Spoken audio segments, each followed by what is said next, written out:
I'm from Bastrop, Louisiana, which is about an hour away from Ruston, so not very far.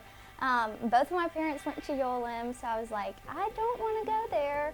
I just kind of wanted to do something different, so I came in toward Louisiana Tech, and I loved it. It was the only school I applied to, so I came here for orientation, and there I decided to major in political science, and I started my journey, and I haven't looked back since.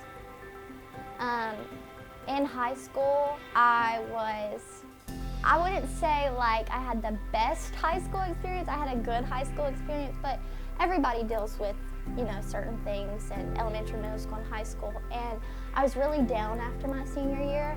I really wanted to do something with my time here. I really wanted to make something out of myself, and just having opportunity after opportunity given to me by the Lord, and Him saying, I have all these blessings in store for you, and you're just gonna look back and look at my faithfulness.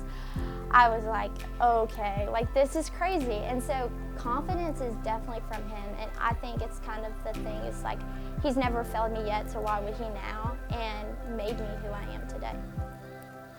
I remember Welcome Week so vividly because I had a roommate who is still one of my best friends. We were best friends in high school, but I was trying to convince her to go to all the Welcome Week events, and she did not want to go. I kind of just talked to her about it and finally convinced her to go to a comedian Union Board was having a couple weeks into school. And I just remember walking into Howard Auditorium, which was where the event was, and seeing 25 Union Board members in red shirts welcoming at the door, and I was like, I want to be a part of this. They look like they love each other.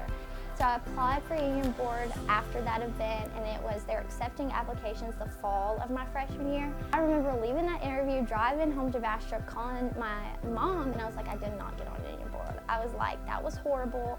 I was like, that was probably the worst interview I've ever had. And I just remember waking up on Monday morning and seeing my name on that list, and I was like, this is crazy. And I did not know that that would change my life forever. And then at the end of my freshman year, I see they're opening applications for SGA. So I applied and got on there.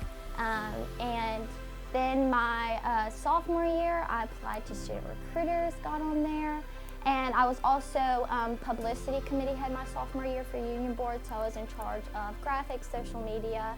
And then my junior year, I would really say, is when that leadership style and position kind of started coming about. I wrote in to be spring fling committee head, and I got it, so I got to plan that with Kay Jordan. And I kind of had it in my mind I wanted to run for vice president. At the same time, I was involved in Kyle Kavanaugh. He had just gotten his position over in the athletics, and he wanted to put together kind of this weekly meeting of all the leaders on campus to talk about bridging that gap from student body to athletics. So I started meeting with all the leaders there. I kind of got into that role of director of athletic affairs in SGA. So I'm simultaneously juggling all that. And then I applied for ministry team because I'd been going to first for all those years.